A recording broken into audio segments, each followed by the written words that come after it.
नमस्कार साथियों, स्वागत है आप सभी का आपके अपने YouTube चैनल कॉम्प्लेक्स वार स्टडी हब में। क्या आपने कभी सोचा है कि एक बच्चा जन्म के समय केवल कुछ किलो वजन का होता है, लेकिन धीरे धीरे चलना, बोलना, सोचना और निर्णय लेना कैसे सीख जाता है? क्या केवल लंबाई और वजन बढ़ना ही विकास है, या फिर सोचने, समझने, सीखने और व्यवहार में होने वाले परिवर्तन भी विकास का हिस्सा हैं? अगर परीक्षा में पूछा जाए कि अभिवृद्धि और विकास में क्या अंतर है, तो क्या आप सही उत्तर दे पाएंगे? आज की क्लास के बाद यह टॉपिक हमेशा के लिए याद हो जाएगा, इसलिए वीडियो को अंत तक जरूर देखें। C TET, UP TET, super TET, DSSB, KBS, NBS तथा सभी शिक्षक भर्ती परीक्षाओं में अभिवृद्धि एवं विकास से हर वर्ष महत्वपूर्ण प्रश्न पूछे जाते हैं। आज की इस महत्वपूर्ण क्लास में हम जानेंगे साथियों, अभिवृद्धि क्या है, विकास क्या है, अभिवृद्धि और विकास में अंतर क्या है, विकास की प्रमुख विशेषताएं क्या क्या हैं, परीक्षा में बार बार पूछे जाने वाले MCQ जो सीधे डायरेक्ट पूछे जाते हैं उन पर भी हम चर्चा करेंगे। और सबसे खास बात, इस क्लास के अंत में हम महत्वपूर्ण वस्तुनिष्ठ प्रश्न भी हल करेंगे जो आपकी परीक्षा में सीधे पूछे जा सकते हैं। इसलिए वीडियो को अंत तक जरूर देखें, क्योंकि यह अध्याय पूरी बाल मनोविज्ञान की नींव माना जाता है। तो चलिए साथियों, बिना देरी किए हम लोग स्टार्ट करते हैं आज की CDB की थर्ड क्लास, अभिवृद्धि एवं विकास। अभिवृद्धि एवं विकास, meaning of growth and development. साथियों, मानव विकास का अध्ययन शिक्षा मूलक विज्ञान का एक अनिवार्य सोपान है। एक शिक्षक को बालक की अभिवृद्धि के साथ साथ उसमें होने वाले विभिन्न प्रकार के विकास तथा उसकी विशेषताओं का ज्ञान होना आवश्यक है। मानव की अभिवृद्धि और विकास की प्रक्रिया जन्म से पूर्व, जब वह माता के गर्भ में आता है, तभी से आरंभ हो जाती है और जन्म के बाद शैशव, बाल्यावस्था, किशोरावस्था और प्रौढ़ावस्था तक चलती रहती है। मनोवैज्ञानिक फ्रैंक ने अभिवृद्धि को कोषीय वृद्धि के रूप में प्रयुक्त करते हुए कहा है कि शरीर एवं व्यवहार के किसी पहलू में होने वाले परिवर्तन अभिवृद्धि कहलाते हैं, जबकि समय की दृष्टि से व्यक्ति में जो परिवर्तन दृष्टिगत होते हैं वे विकास कहे जाते हैं। मनोवैज्ञानिक हरलाक का मत है कि विकास के परिणाम स्वरूप व्यक्ति में नवीन विशेषताएं और नवीन योग्यताएं प्रकट होती हैं। अभिवृद्धि एवं विकास क्रमशः निम्नवत है। अभिवृद्धि गर्भाशय से भ्रूण बनने के पश्चात जन्म होते समय तक उसमें जो प्रगतिशील परिवर्तन होते हैं वह अभिवृद्धि है। इसमें केवल शारीरिक परिवर्तन होता है। अभिवृद्धि के घटक मूर्त होते हैं।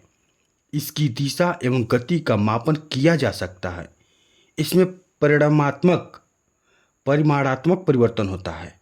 अभिवृद्धि में अधिगम एवं वातावरण द्वारा अर्जित गुणों का स्थान नगण्य रहता है।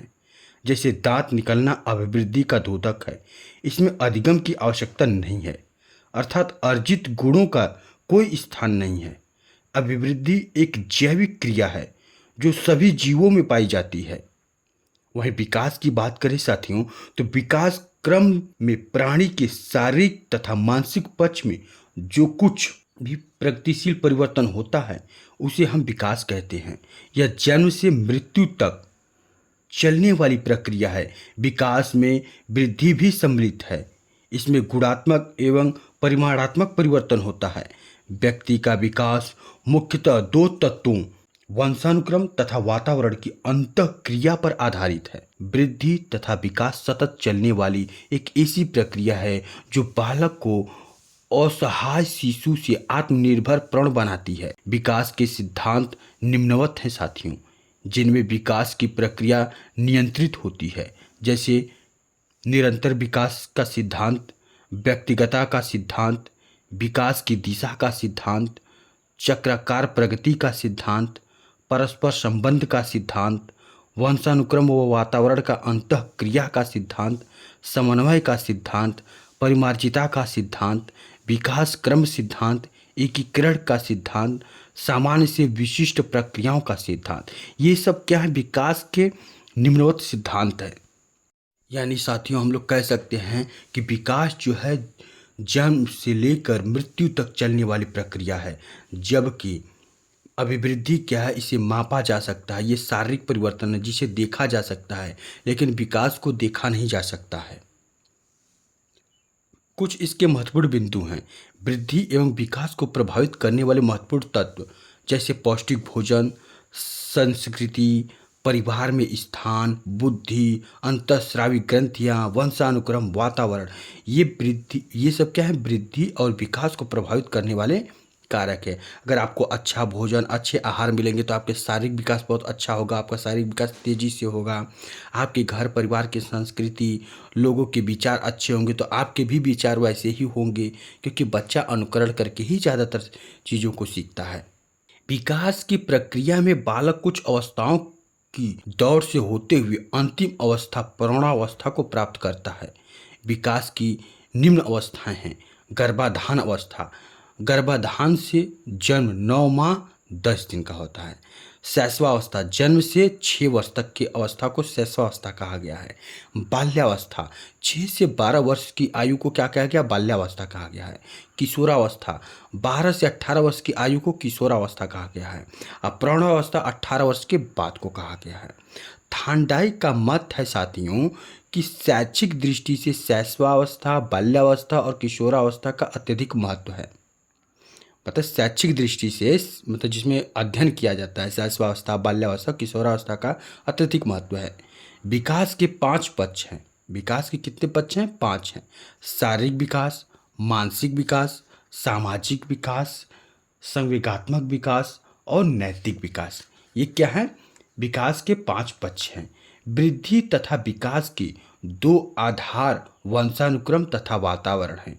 इन दोनों आधार की परस्पर अंतःक्रिया के फलस्वरूप प्राणी का शारीरिक, मानसिक, सामाजिक, संवेगात्मक, नैतिक विकास होता है। समझ गए होंगे आप? वृद्धि तथा विकास के 2 आधारभूत आधार वंशानुक्रम तथा वातावरण हैं। इन दोनों आधार की परस्पर अंतःक्रिया के फलस्वरूप प्राणी का शारीरिक, मानसिक, सामाजिक, संवेगात्मक, नैतिक विकास होता है। वृद्धि तथा विकास के 2 प्रमुख कारण हैं, परिपक्वता, अधिगम। परिपक्वता और अधिगम। परिपक्वता क्या है? वास्तव में परिपक्वता आंतरिक अंगों तथा वंशानुक्रम से प्राप्त गुणों का समय के साथ दृढ़ता की स्थिति को प्राप्त करता है।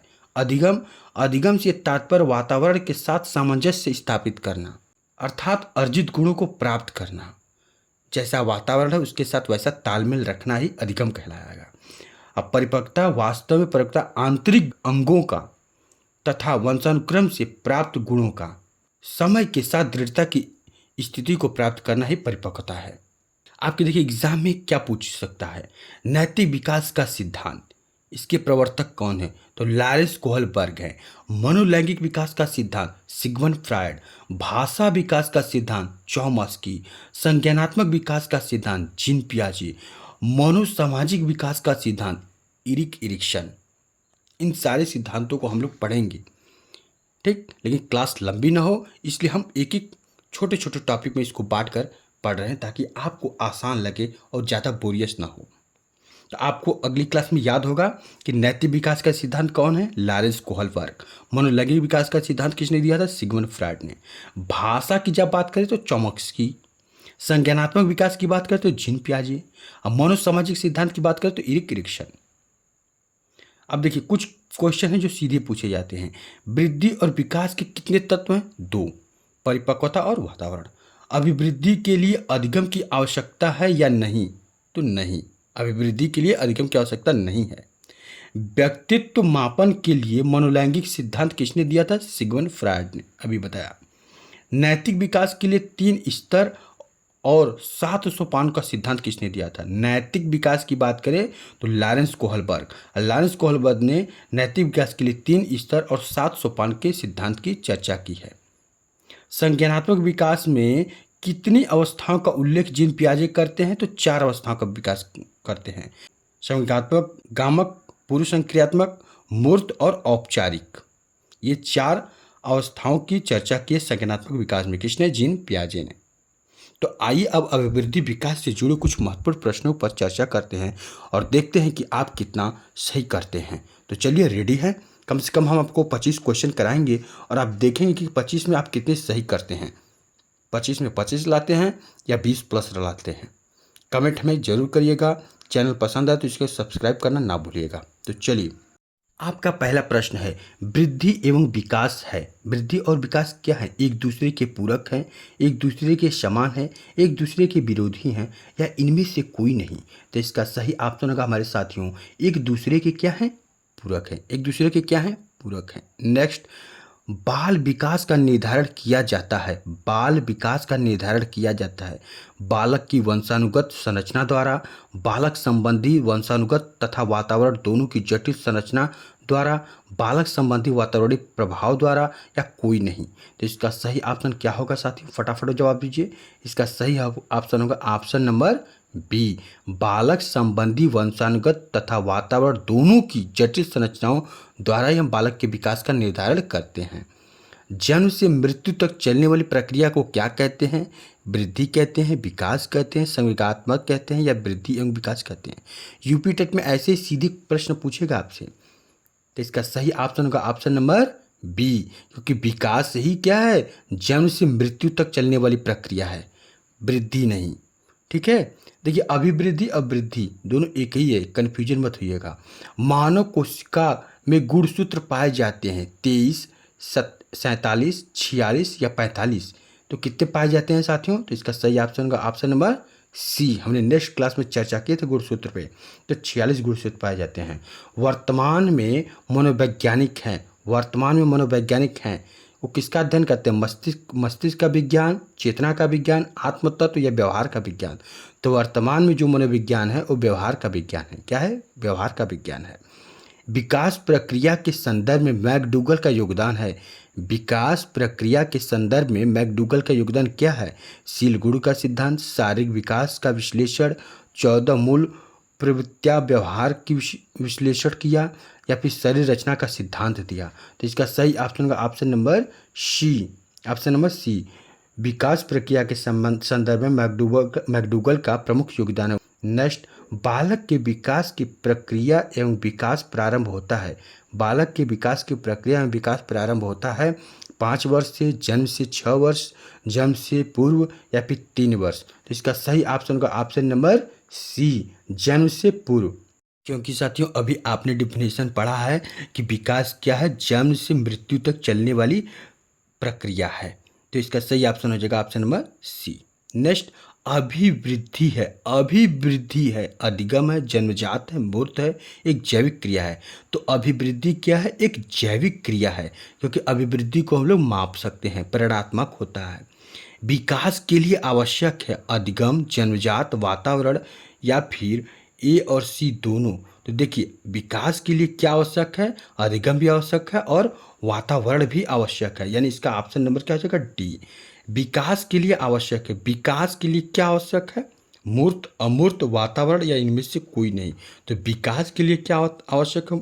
अगर इसकी सिर्फ बात करें तो वातावरण, क्योंकि विकास वातावरण में ही संभव हो सकता है। पूर्व बाल्यावस्था है, पूर्व बाल्यावस्था है जन्म से 6 वर्ष, जन्म से 3 वर्ष, 3 से 7 वर्ष, 3 से 6 वर्ष। तो पूर्व बाल्यावस्था साथियों है 3 से 6 वर्ष। पीनियल ग्रंथि से विकास होता है, पीनियल ग्रंथि से विकास होता है समाज, शिक्षक, नैतिक, या मस्तिष्क का? तो पीनियल ग्रंथि से मस्तिष्क का विकास होता है। किसका विकास होता है? मस्तिष्क का। शरीर की लंबाई बढ़ना है, शरीर की लंबाई बढ़ना है, विकास है, अभिवृद्धि है, अमूर्त है, कोई नहीं? तो जब शरीर के विकास की बात करें तो अभिवृद्धि है। क्या है? अभिवृद्धि है। ऑप्शन नंबर बी सही है। नेक्स्ट, विकास के कितने पक्ष हैं? 4, 5, 6, 3। हमने अभी अभी चर्चा की है। तो विकास के 5 पक्ष हैं। कितने पक्ष हैं साथियों? 5 पक्ष हैं। विकास की कितनी अवस्थाएं होती हैं? 4, 5, 6, 4। तो विकास की कितनी अवस्थाएं होती हैं साथियों? 5 होती हैं। कितनी अवस्थाएं होती हैं? 5 होती हैं।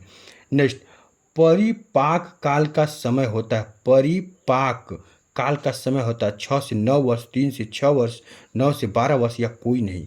तो इसका सही ऑप्शन होगा साथियों ऑप्शन नंबर सी, 9 से 12 वर्ष। 9 से 12 वर्ष क्या होता है? परिपाक का समय होता है। परिपक्व काल का समय होता है, परिपक्व का काल का समय होता है 9 से 12 वर्ष, 12 से 18 वर्ष, 6 से 9 वर्ष, या 18 वर्ष। तो परिपक्व की जब बात करें साथियों, तो परिपक्व की बात करें तो इसका सही ऑप्शन होगा ऑप्शन नंबर बी, 12 से 18 वर्ष। प्रारंभिक वर्षों में वृद्धि तथा विकास की प्रक्रिया रहती है। प्रारंभिक अवस्था में वृद्धि और विकास की प्रक्रिया रहती है मंद गति से, औसत गति से, अत्यंत तीव्र गति से या धीमी गति से। तो प्रारंभिक अवस्था में जो वृद्धि और विकास होता है बहुत तेज़ी से होता है, बच्चा बहुत तेज़ी से लर्न करता है, सीखता है, अनुकरण करता है। नेक्स्ट अभिवृद्धि है। अभिवृद्धि क्या है? बहुमुखी प्रक्रिया है, एकांकी प्रक्रिया है, दोनों है या कोई नहीं। तो देखिए अभिवृद्धि की बात कर रहा है। अभिवृद्धि में आप जानते हैं कि परिणात्मक केवल एक ही पक्ष का विकास होगा, शारीरिक विकास होगा, तो एकांकी प्रक्रिया हो जाएगा। वहीं अगर पूछिए विकास, नेक्स्ट क्वेश्चन, विकास, विकास क्या है? बहुमुखी प्रक्रिया है, एकांकी प्रक्रिया है या दोनों है? तो विकास क्या है? विकास साथियों बहुमुखी प्रक्रिया है, इसमें सभी पक्षों का विकास होता है। बालक पहले किस मांसपेशियों पर नियंत्रण करना प्रारंभ करता है? बालक पहले किस मांसपेशियों पर नियंत्रण करना प्रारंभ करता है? अंगुलियों पर, हाथ, पैर या फिर दोनों पे?